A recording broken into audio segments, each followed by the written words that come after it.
It will be interesting to see how the coroner will reconcile the original cause of death established by post-mortem examination, back up now by Mark MacDonald's dossier of expert evidence, with the opinion on one long retired pediatrician whose opinion shaped the prosecution case and has been roundly criticised. I think the criminal court did not sufficiently cover how these babies died.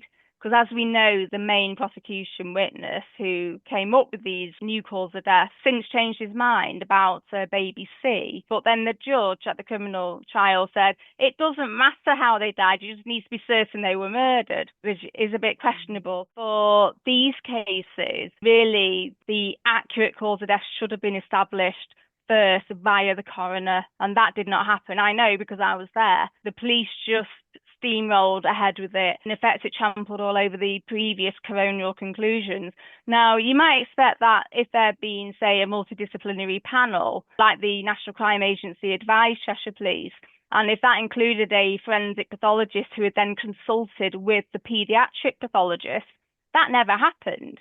No. You know, it was down to a single retired paediatrician who was arguably not clinically up to date. And I remember the coroner was never told that. The coroner was told, we found this method of murder. This is the direction we're going in. We're looking at eventually criminally charging somebody.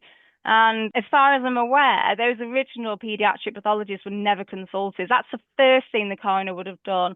And had I been given more than 3 hours to do my review, I would have chatted to each of those paediatric pathologists saying, could there be anything else that's been missed? And that's the problem. The police have gone too tunnel vision. They've adopted a narrative, and a narrative I think has come from the consultants at the Countess of Chester Hospital. I mean, I have written to the Chief Coroner highlighting this very point. The multidisciplinary Julies panel almost a year ago, those findings are more consistent with the original coronial findings. And I've written to the Chief Coroner saying I'm concerned as to how easy it was for the police to just trample all over those previous findings. And then they've got this retired out of practice paediatrician to then invent new cause of death, which I question the scientific basis. And he's now doubting himself, and that just seems to have been brushed under the carpet by the police and the prosecution. There needs to be a change in the law. I mean, I don't know, I'm not a lawyer, but I have said, could it be revisited